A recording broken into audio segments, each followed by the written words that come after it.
In the heart of the Arabian Peninsula, specifically within the tribe of Banu Thabian, lived the poet Rabi'a ibn Amir, known by the title Al-Dibyani. Rabi'a was a noble poet, renowned among his people for his love of wisdom and poetry. During the time of the Umayyad Caliph Al-Walid ibn Yazid, Rabi'a's poems celebrated love, nature, chivalry, and generosity, making his name echo in every gathering among the Arabs. But the story that etched itself into the annals of time and was immortalized by history was not just an ordinary poem.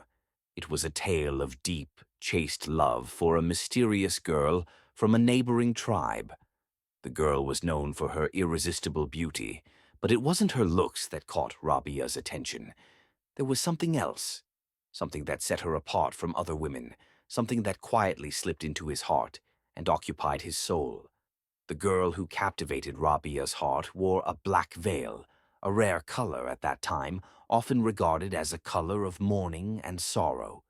Yet she wore it with unmatched grace and charm, so much so that the black veil became a symbol of allure and mystery in Rabia's eyes, marking the beginning of their story.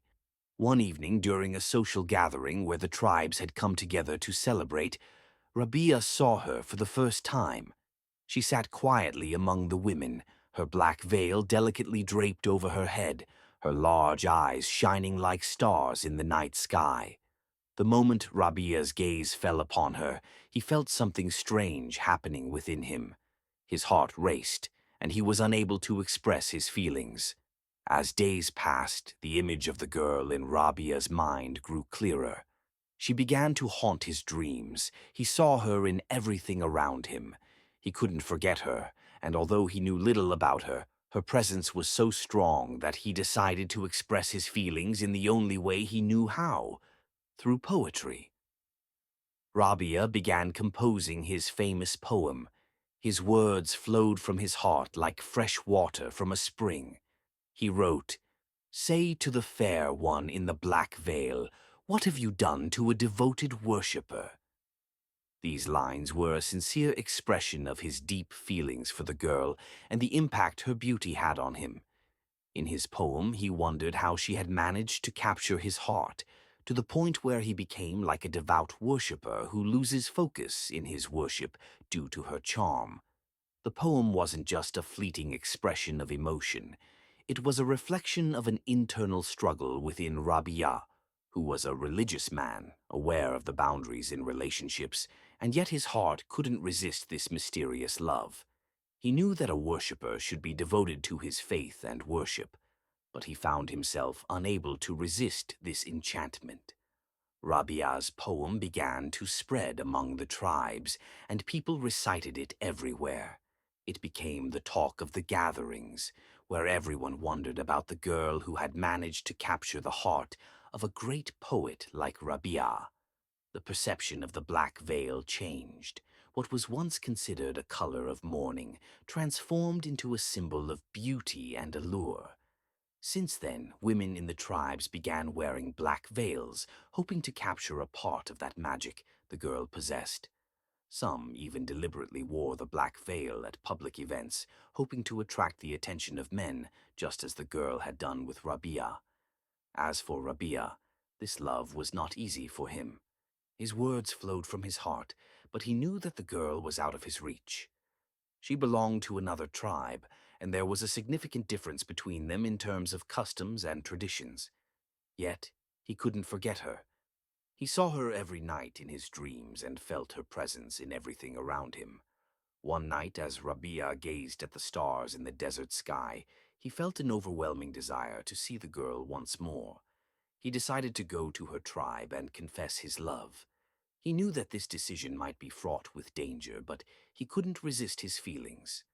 When he arrived at her tribe, he found himself face to face with the girl's father.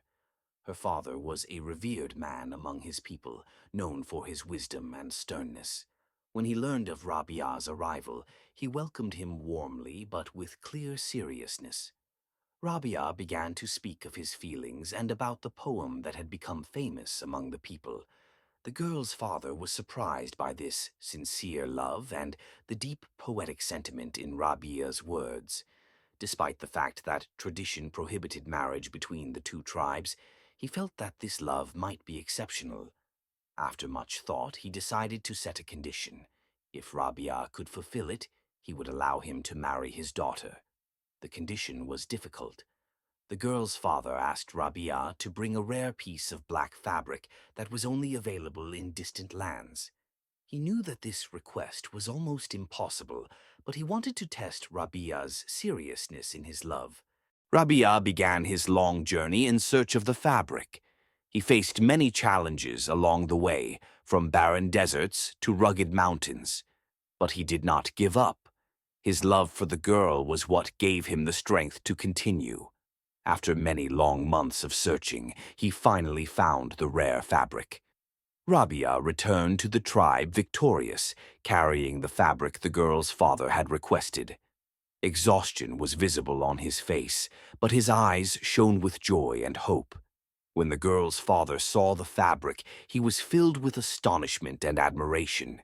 He realized then that Rabi'a was not just a poet, but a man of determination and persistence. With the blessing of the girl's father, Rabi'a and the beautiful lady with the black veil were married. That night was one of the most beautiful nights of their lives, where friends and relatives gathered to celebrate love and poetry. The girl wore her black veil, but this time it symbolized joy and celebration. Rabi'a and his beloved lived a life full of happiness and love, and her black veil remained a symbol of beauty and enchantment.